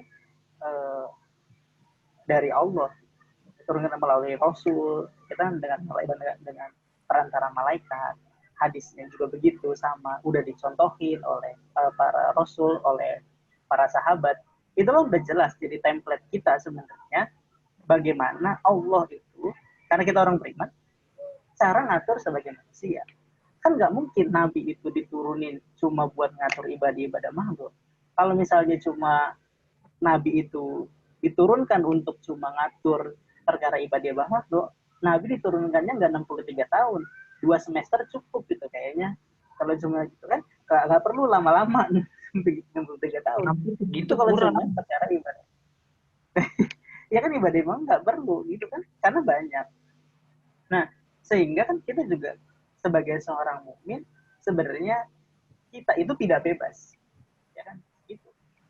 Kita sebagai seorang muslim itu kan sebenarnya kita tidak bebas. Kita terikat dengan sesuatu. Gitu. Kita itu udah dibeli, ya. Kita tuh udah dibeli. Ya. Kalau misalnya di Al-Quran tuh di surat At-Taubah gitu ya, kalau nggak salah. Taubah ayat 111. Jadi kita itu sudah dibeli sama Allah. Jadi Allah tuh ngebeli kita. Padahal kita punya Allah, tapi Allah ngebeli kita. Gitu. Padahal kita diri kita sendiri. Itu kan artinya beneran Allah kita ini punya Allah. Gitu. Udah punya dia terus dibayarin gitu. Berarti kan bener-bener diri kita ini punya Allah. Nah, berarti kalau misalnya kita mau bener-bener karena gini, penghambaan itu kan sebenarnya tidak banyak hal ya. Kalau misal ada nggak orang mukmin yang menghambaan selain pada Allah? Iya, ada juga yang hambanya itu kan bisa uang. Itu ada orang juga, masa manusia tuh ada juga yang hambanya itu tidak Allah. Tapi ada juga yang hambanya uang ketika segala sesuatunya ketika Allah itu ditinggalkan karena sesuatu kan berarti dia juga ya bisa uang, bisa benda, bisa handphone, bisa istri, bisa yang lain. Karena memang meninggalkan sesuatu yang diwajibkan dibebankan kepada kita. Otomatis kita punya penghambaan yang baru sehingga misalnya kerja yang harus 24 jam kayaknya kurang deh sehari 24 jam. Kayaknya kurang seminggu 7 hari kan berarti dia punya sesuatu yang dipuja di segala macam. Kemudian ada misalnya dia punya idol yang diidolain, segala sesuatunya yang segala daya, upaya, jiwa, pikiran semuanya sampai Allah itu di nomor 2 atau di nomor 3 kan itu kan berarti dia punya penghambaan baru. Berarti apakah yang seperti itu kan berarti perlu dicek lagi realnya gitu secara keislamannya, imannya kan berarti harus tinggi. Nah masalahnya kan yang banyak yang dari kita tuh nggak kerasa hal kayak gitu. Termasuk kita juga mungkin kadang sampai melalaikan ibadah untuk hal-hal dunia. Dan dunia ini bisa jadi penghambaan baru kita. Kadang kan kita misalnya sholat itu buat sholat kan harusnya tujuannya akhirat ya. Gitu, misalnya. Tapi kita sholat biar rezekinya gampang. Ini sebenarnya kita sholat urusan dunia tapi dibalasnya untuk kepentingan dunia gitu. Harusnya untuk ibadah itu untuk kepentingan akhirat tapi dibayarnya untuk kepentingan dunia. Khawatirnya kita di akhirat nggak dapat apa-apaan karena udah dibayar cash di dunia. Gitu. Ya mungkin ada tambahan dari Ustadz Alvin. Ya, jadi kalau lihat temanya ini kan sebenarnya Kopil Talk ini apa? The Death and Life of Z Generation ya. Hidup dan matinya generasi Z ya. Jadi dari tadi kan kita awal ya mungkin pencetusnya dari saya sendiri juga ya. Maksudnya lebih fokus pada istilah merdeka itu ya. Jadinya agak rancu memang. Nah, mungkin kita agak alihkan aja. Jadi sebenarnya mungkin kita jangan terlalu terpengaruh pada definisi merdeka ya. Karena kalau tadi kita lihat menurut KBBI seperti itu, dan kemudian juga kalau dari sisi Islam ya, definisi merdeka pun ya secara makna syar'i pun beda ya, punya istilah sendiri. Adapun tadi bagaimana proses pembebasan itu kan tidak pernah disebutkan bahwa itu adalah proses kemerdekaan ya gitu. Jadi ya kalau tadi ditanyakan manakah yang sebenarnya lebih layak menjajah ya, tadi juga saya sepakat ya, seperti yang dikatakan oleh Pak Hakim, ya penjajah itu memang dari sisi maknanya kan menguasai ya. Jadi tapi dari sisi konotasinya negatif. Jadi terkesan kan kalau menjajah itu menguasai untuk kemudian eksploitasi ya, kemudian sehingga daerah yang dikuasinya atau dijajahnya itu menjadi sengsara kan gitu. Nah, jadi mungkin lebih tepatnya penguasaan ya. Jadi sebenarnya siapa yang lebih layak untuk menguasai suatu manusia, menguasai suatu wilayah, menguasai sumber daya alam yang ada di situ. Sebenarnya kan Islam juga datang untuk berkuasa kan gitu kan. Islam itu kan diturunkan kemudian ada khalifah ya yang untuk berkuasa. Tujuannya kan khalifah itu berkuasa, menguasai seseorang, menguasai orang-orang ya, menguasai juga wilayah dan sumber daya yang ada di situ. Nah, cuman memang bedanya kalau Islam itu kan bagaimana cara menguasainya tentu menggunakan aturan-aturan dari sang pencipta ya. Artinya kan ya bisa dikatakan Islamlah yang paling layak untuk kemudian berkuasa kan. Karena ini datang dari sang pencipta. Paling paham apa yang paling baik bagi manusia kan gitu. Jadi ya bisa tegas kita katakan yang paling layak untuk kemudian berkuasa di muka bumi adalah Islam, di mana penguasanya adalah ya khalifah istilahnya ya, yang mana khalifah itu berkuasa untuk kemudian sesuai hukum atau syariat Allah kan, supaya apa? Supaya kemudian mendatangkan keberkahan gitu ya, kebaikan bagi seluruh umat manusia gitu. Jadi ya benar kalau dikatakan kita ini memang tidak bisa benar-benar bebas gitu ya. Dalam definisi bebas sebenarnya sebagaimana mungkin orang ateis ya. Walaupun ya saya juga wallahu alam apakah mereka benar-benar bisa bebas gitu ya. Tapi kan menurut mereka bebas gitu ya. Tapi ya kita sebagai muslim tidak bisa berkonsep benar-benar bebas gitu. Jadi sebagai seorang muslim ya terikat dengan aturan Allah, di mana dengan keterikatan kita terhadap aturan Allah, ya kita meyakini itu akan mendatangkan kebaikan bagi kita. Gitu. Dan apabila itu diterapkan secara menyeluruh ya dalam konteks negara, ya tentu keberkahan itu akan lebih masif lagi dampaknya. Seperti itu, Kak. Tapi kalau misalkan kayak tadi yang dibahas sama Kak Hakim itu termasuk dari kayak penghambaan kita tuh emang khusus untuk hanya Allah gitu. Jadi kalau misalkan ada penghambaan yang lain gitu, misal kayak tadi penghambaan dunia salah satunya kan, itu apalagi sampai kayak tadi apa namanya sholat itu untuk apa? Untuk apa? Sholat yang harusnya untuk akhirat malah untuk dunia gitu. Jadi kayak keinget sama kisahnya Abdurrahman bin Auf tuh yang sahabatnya Rasul yang paling kaya ya. Sahabatnya Rasul yang paling kaya itu Abdurrahman bin Auf tuh pernah makan kurma yang besar tuh, dia nangis.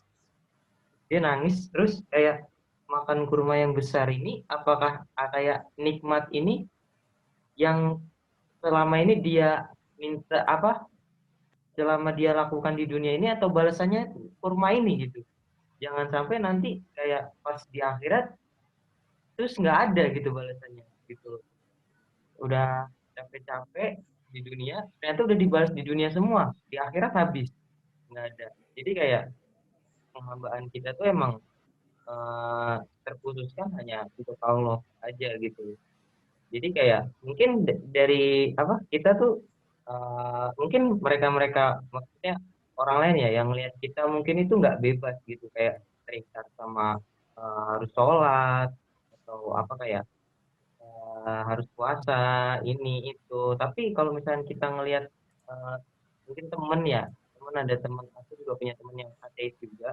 Jadi kayak ngelihat dia tuh kayak kok bingung mau ngapain menganggap dirinya betul kayak belum bebas gitu. Karena ya kayak gitu mungkin mereka yang menurut mereka itu bebas dan menurut kita secara Islam itu pun belum bebas gitu karena manusia itu emang nggak bisa sebebas-bebasnya tadi kayak gitu. Oke. Nah ini ada pertanyaan masuk dari Kak Gani. Assalamualaikum, saya mau tanya ke Kak Hakim. Yang dimaksud dengan hidup dan matinya generasi Z itu seperti apa ya? Apakah sebelumnya sudah dijelaskan? Oh ini telat berarti ya? Ini udah bel tapi lagi masih jajan cilok atau masih lari-larian telat masuk ya. Gimana Kak Hakim? Benar nggak sih arti dari tema kita hari ini adalah hidup matinya generasi Z? Nah, itu yang pertama. Lalu kemudian apa maksudnya nih? Ini siapa sih yang bikin judul? Harus ulang lagi nih.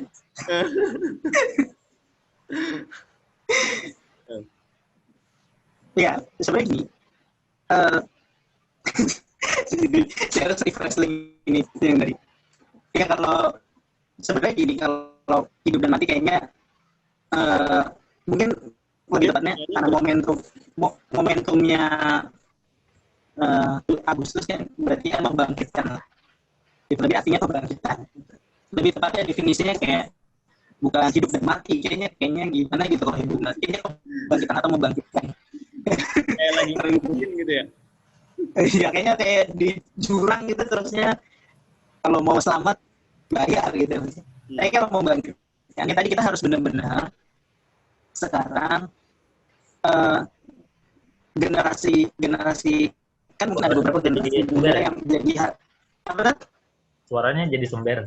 Suaranya berebet. Oh ya. Terus yang sebelumnya. Oh iya, headset. Oh iya, tadi pakai headset sekarang nih. Wah, headsetnya ganti tadi. Tadi nggak pakai. Nah, jelas. jelas Ke nih. counternya dulu Ya. tuh. Kuota udah Ya. diisi, kuota. Apa? Kuota udah diisi, kuota. Udah. Udah lah. Mungkin dari kita Ya, jadi kayak misalnya dia banyak dari kita tahu kita apa hanya masa kita tuh ya biasa dan kalau mereka tuh punya Masih ya, tanggung masih. jawab. Masih Kenapa nih? cek Koneksinya. Masih berbeda. berbeda. Iya.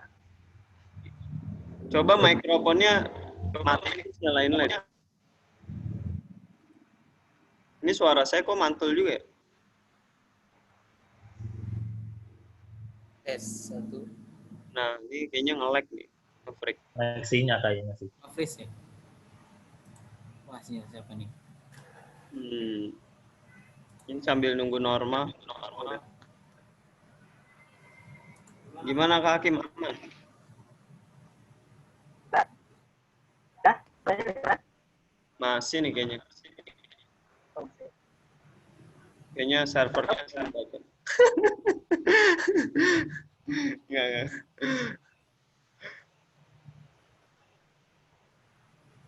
Atau Kak Kiki mungkin mau bantu jawab, ngasih tambahan. Mungkin saya nambahin sedikit ya dari Ustadz Hakim tadi. Jadi sebetulnya tadi seperti yang Ustadz Hakim bilang bahwa yang tepat mungkin kebangkitan kali ya, bukan hidup dan mati. Sebetulnya kalau hidup mati terus hidup itu kan sebetulnya dia kayak semacam reinkarnasi. Jadi dia sudah mati baru kembali hidup. Oh iya, Buddha ya. Ya, kalau misalnya kita ngambil perspektif Buddha. Tetapi pada dasarnya begini, kita generasi Z ini kalau misalnya dari yang saya baca bahwa kelahiran 2000 ke belakang gitu ya, jadi 2000, 2001 dan sebagainya, ini sering diidentikan sebagai generasi yang senangnya mencari jati diri. Jadi apapun dilakukan untuk mendapatkan legitimasi dari masyarakat bahwa jati diri saya seperti ini. Entah memang jati dirinya diciptakan sendiri ataupun mereka mengikuti lingkungan agar mereka diterima. Nah, poinnya adalah lingkungan ini bisa baik bisa buruk gitu. Ketika remaja tadi yang mencari jati diri mengikuti lingkungan yang baik, ya mungkin akan baik. Tetapi kalau misalnya remaja ini mengambil lingkungan yang buruk, maka nanti outputnya juga akan buruk. Sehingga misalnya kita lihat ya konten-konten YouTube, konten prank dan sebagainya. Misalnya prank daging kurban ya, isi sampah gitu. Nah itu kan sebetulnya ingin mencari jati diri bahwa di era sekarang ini misalnya YouTube gitu ya, senangnya hal-hal yang sifatnya trending atau bombastis gitu, yang aneh-aneh. Ya tadi misalnya seru gitu, prank daging plastik isinya daging tapi diisi sampah. Nah itu kan sebetulnya dipengaruhi oleh lingkungan kan, lingkungannya baik apa buruk gitu. Nah lingkungan juga akan mempengaruhi dia dalam berinteraksi. Makanya tadi kebangkitan generasi Z ini adalah sebetulnya kita ini sebagai muslim ingin berubah loh dari yang sebelumnya bisa kita bilang jahiliyah karena memang dipengaruhi lingkungan buruk, itu menuju ke lingkungan yang islami. Jadi yang sesuai dengan nilai-nilai Islam. Nah, mungkin kira-kira seperti itu tujuannya, agar kita jangan sampai sudah hidup sekali lalu masuk neraka gitu. Apalagi kalau bisa dibilang merintisnya dari muda. Jadi akhirnya artinya kalau kita nggak intervensi lebih dini, nanti ke belakangnya juga akan makin susah. Nah, kira-kira gitu Kak Azam. Oh, mantap. Luar biasa. Kayaknya ini ya yang bikin judul. Siap dong. Ada salah satu di sini. Kak Hakim gimana? Ya sama lah. Kalian pesan-pesan mungkin sebelum ditutup. Iya, mungkin ini kita ini sekali lagi satu yang harus kita sadari, kalau kita ini punya tanggung jawab terhadap, tidak hanya hidup itu nggak yang tadi dibilang, nggak hidup sudah cuma sekali, dan segala aktivitas kita itu akan berimpact tidak hanya diri kita, tapi juga bagi orang lain, baik sekarang maupun di akhirat nanti. Itu kan sebenarnya perkara waktu, perkara subjeknya siapa nanti yang berimpact, kenapa. Nah, generasi Z khususnya adalah generasi yang memang diharapkan oleh baik agama ini maupun negara ini. Jadi usia-usia yang sangat muda, bagaimana para sahabat di usia yang seusia segitu punya kecermalangan baik dari pikiran, baik juga dari perbuatan, dari akhlak. Semuanya luar biasa. Nah, generasi muda harus benar-benar mencari lingkungan yang baik, lingkungan yang memang tidak hanya kan anak sekarang tuh senangnya simple, fun, pokoknya semuanya serba cepat, semuanya serba gampang. Nah yang kayak gitu-gitu Ya. itu iya, anak-anak emang kan tipenya kayak gitu ya. Anak generasi Z itu kan baik dari belajar, baik dari belanja, itu kan sikap anak generasi Z kan kayak gitu. Maunya yang simple dan cepat.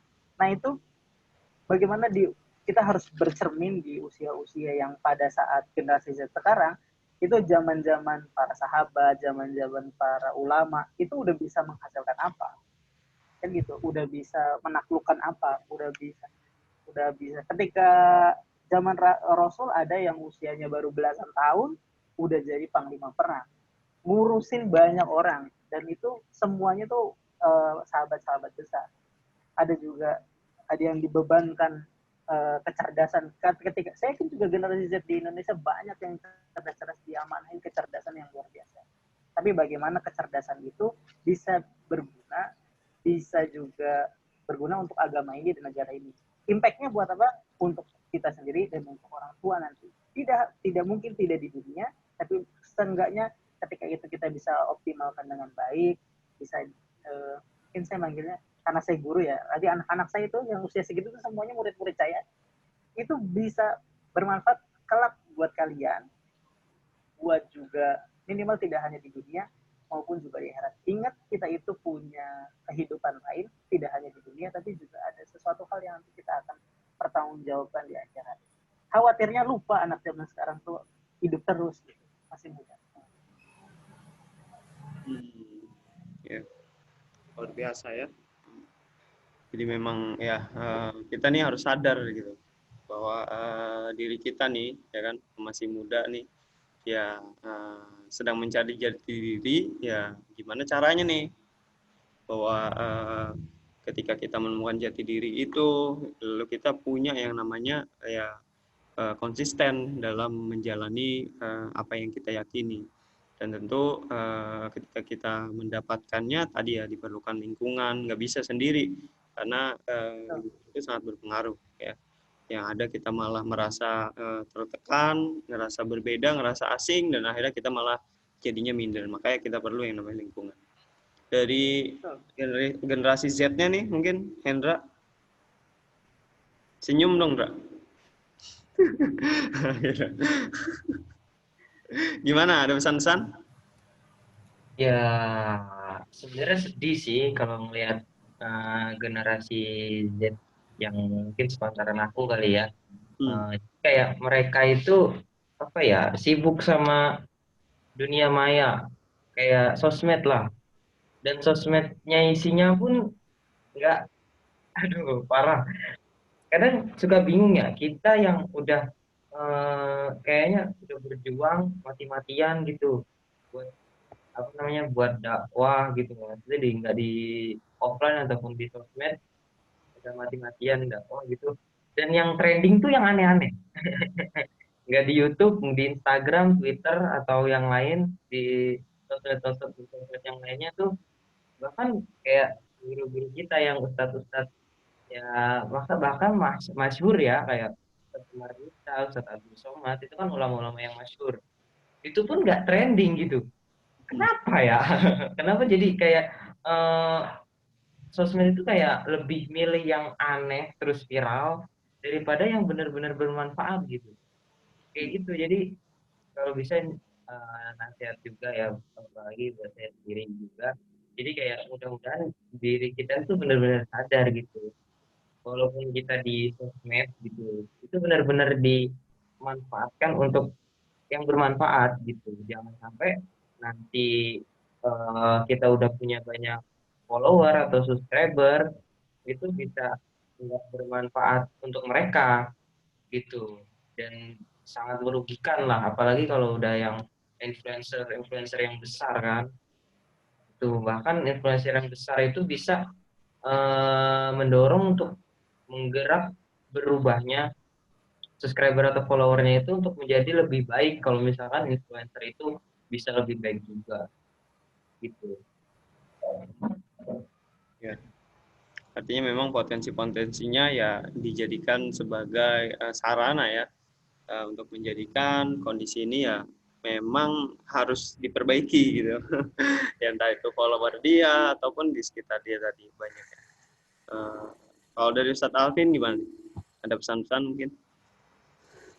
Ya, jadi terkait generasi Z ini kan apa, pemuda ya, pemuda harapan bangsa, harapan agama, dan memang ada perbedaan apa ya, lingkungan hidup, kemudian juga latar belakang yang berbeda, di mana sekarang memang lebih dominan eh, media itu lewat sosmed. Jadi memang PR bagi kita bersama juga bagaimana bisa mendekati mereka ya. Ya salah satunya lewat sosmed itu gimana nanti membuat konten-konten yang lebih menarik supaya mereka mau masuk ke situ ya. Karena kan sekarang gerakan-gerakan itu influencer itu kan boomingnya pun kan di sosial media ya. Jadi memang ini PR bersama bagaimana bisa menarik mereka gitu untuk mengoptimalkan sosial media. Dan memang saya juga masih belajar ya di sosial media ini. Nah ini jadi diharapkan juga ya dari generasi-generasi muda supaya lebih kreatif bagaimana konten-konten Islam, konten-konten dakwah ini bisa sesuai dengan mereka dan kemudian mereka mau masuk ya ke dalam sosmed yang isinya Islami gitu ya. Jadi bukan konten-konten yang kemudian tidak bermanfaat gitu ya. Yang isinya lebih ke kebanyakan lebih ke hedonis ya. Lebih cenderung melupakan kehidupan akhirat. Sip. Ada lagi nih yang mau ditambahin? Cukup. Nah, ini ada pertanyaan satu dari Teddy Sukmana. Cuman sepertinya waktunya sudah nggak memungkinkan. Mungkin bisa di ini, di DM di Instagramnya ya, dikasih di DM ya, di Instagramnya. Gimana nih? Masih tersedia waktu panitia? Nanyanya kenapa saya semua ya? Itu yang lain itu. Ya, nggak apa-apa. Dijawab. Takutnya antum sedang sibuk. Nggak apa-apa ya. Nah, Ya, bagaimana ya sih nggak apa-apa. cara mendekati generasi Z ini supaya mereka bisa kembali kepada jalur Islam di tengah gemburan budaya gadget dan budaya hedonis. Sementara zaman itu nggak sama dengan generasi sahabat. Nah, jadi mungkin mikirnya bahwa ya ini kan kita zaman sekarang, zaman dulu mah beda gitu mungkin mikirnya ya. Ya jangan-jangan kita yang kurang serius ngemas Islam sehingga mereka nggak tertarik gitu. Kayak misalnya kenapa bisa mereka tertarik dengan hal-hal yang artinya tidak membahas Islam kan karena memang yang arahnya ke situ sangat banget menarik gitu buat mereka. Jangannya kita juga lihat gitu, kita juga nonton hal-hal kayak gitu. Nah karena memang ngemasnya serius, segala daya upayanya udah, artinya ngemasnya tuh pakai serius banget lah. Nah kita nih yang punya tanggung jawab, kita kan yang ngerti nih pentingnya, bagaimana pentingnya ajaran agama Islam, kemudian punya potensi. Hendra ini juga punya potensi bagaimana dia ngerti bagaimana sosmed di usianya juga, itu kan berarti secara emosional ngerti. Nah paham lah, lebih paham daripada usia-usia saya, usia-usianya Ustaz Alvin yang memang udah lewat, preferensinya tuh udah, minatnya tuh udah beda gitu. Misalnya kayak TikTok itu kan sosmed nomor 1 di dunia kan. Nah, Instagram aja cuma nomor berapa, nomor 3 apa nomor 4 gitu. TikTok pun nomor 1. Nah kayak kenapa orang bisa bisa banget minat ke situ semuanya, karena memang mungkin kemasannya atau misalnya itu sangat menarik. Nah, kita itu harus juga mungkin memikirkan bagaimana kemasan-kemasan yang Islam tapi punya kemasan yang menarik sehingga mereka minimal noleh ke kita, sehingga pertamanya noleh, kemudian ada minat, kemudian kemasannya juga kemasan-kemasan yang memang mereka suka. Itu kita juga harus belajar, kita juga kan kalau belajar desain, belajar yang hal-hal yang kayak gitu kan ubah-ubah aja. Ya, apalagi ini peruntukannya untuk dakwah. Bagaimana mengemas sosmed yang menarik, bagaimana mengemas acara juga yang menarik sehingga mereka juga bisa minat ke acara-acara seperti ini atau misalnya di Islam. Sehingga nanti ketika mereka sudah menarik dulu, artinya sudah tertarik dulu, nanti insya Allah akan ketika dia merasa dan tahu pentingnya, sehingga kita mau kasih apapun, kita kasih materi-materi yang berat, menurut kita berat, itu mereka udah siap. Karena memang mereka awalnya menarik, kemudian minat, kemudian akhirnya paham kalau ini jadi penting. Gitu. Mungkin itu. Ya, itu ya. Ada Bang Teddy. Mudah-mudahan bisa menjawab pertanyaannya. Masya Allah. Ya.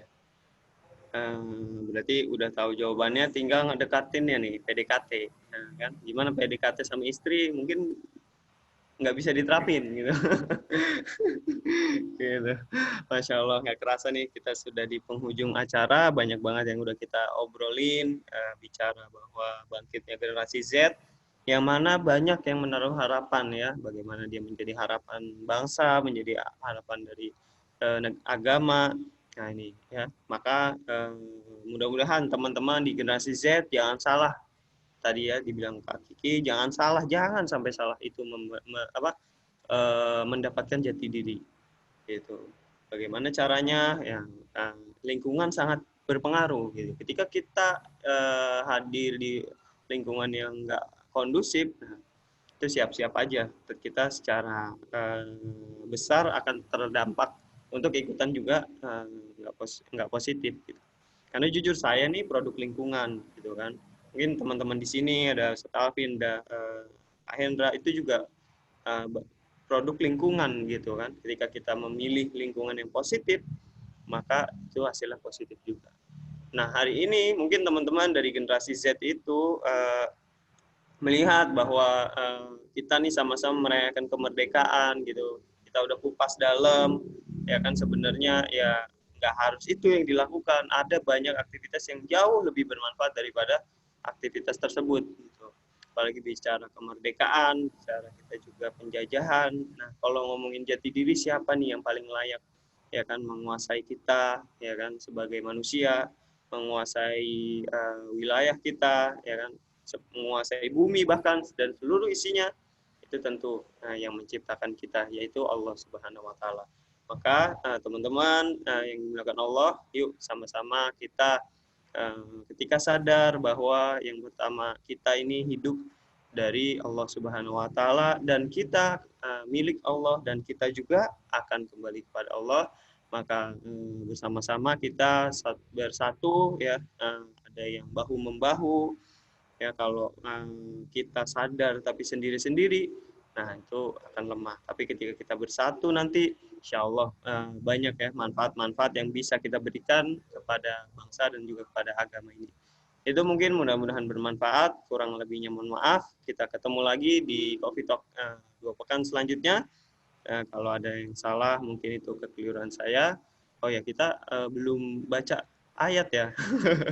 Dari tadi nih saya belum dengar ayat ya. Mungkin terakhir ya sebagai penutup teman-teman ya, bahwa Allah Subhanahu wa taala berfirman, A'udzubillahi minasyaitonirrajim. Bismillahirrahmanirrahim. Allahu waliyul ladzina amanu yukhrijuhum minadz-dzulumati ilan nur. Nah, di sini dikatakan Allah itu menjadi wali bagi orang-orang beriman.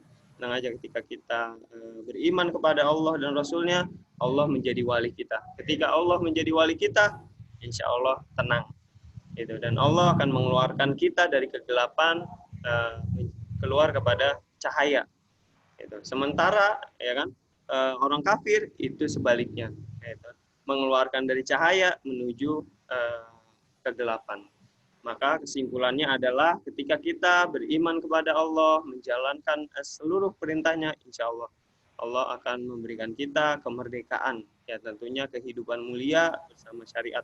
Dan ketika kita berpaling darinya, maka kita akan mendapatkan penghidupan yang rendah, penghidupan yang sempit, yang lebih rendah daripada hewan. Itu mungkin kesimpulannya, mudah-mudahan bermanfaat. Hadanallahu ajmain. Assalamualaikum warahmatullahi wabarakatuh. Waalaikumsalam warahmatullahi wabarakatuh.